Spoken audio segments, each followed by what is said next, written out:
Hello and welcome to week 2 of still having this cold sore. Look, it's still here. It looks a little bit less now because I still have the Moderna patch on it. I put a new one on this morning.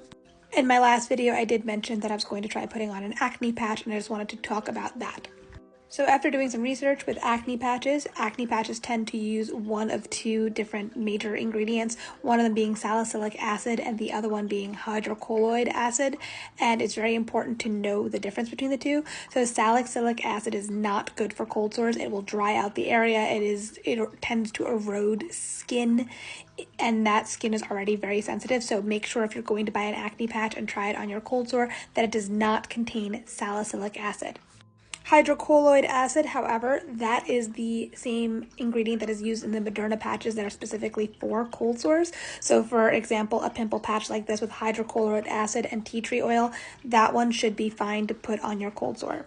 Basically, I went on Amazon and I typed in hydrocolloid acid pimple patches, and a bunch of them came up. So you just have to check the ingredients to make sure it doesn't have that salicylic acid in there, because that can make it take longer for your cold sore to heal. Tea tree oil is also super helpful when it comes to cold sores and herpes sores in general. It has a lot of good nutrients in that will help promote healing. Tea tree oil has anti-inflammatory aids in there, as well as antiseptic, so it does help with the healing of open sores and wounds.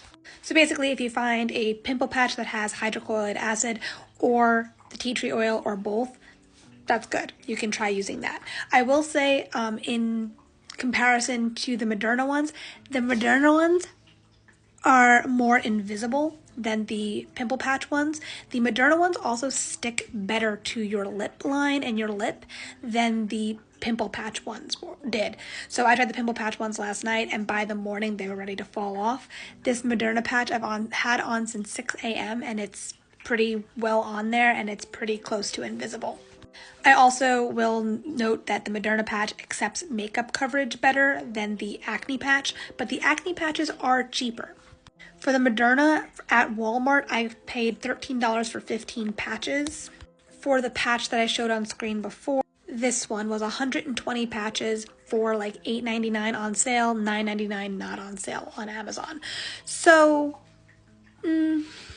maybe if you want to try putting on like some of those pimple patches at night when you're sleeping and you're not moving your mouth as much, maybe that's an option for you if you're tight on cash. But like I said, do your research. The pimple patches may be cheaper, but make sure you know what you're buying. Make sure you're not getting anything with added ingredients in it that could irritate the sore. The other thing that I did was I did notice that some of the pimple patches have like other random like essential oils in there.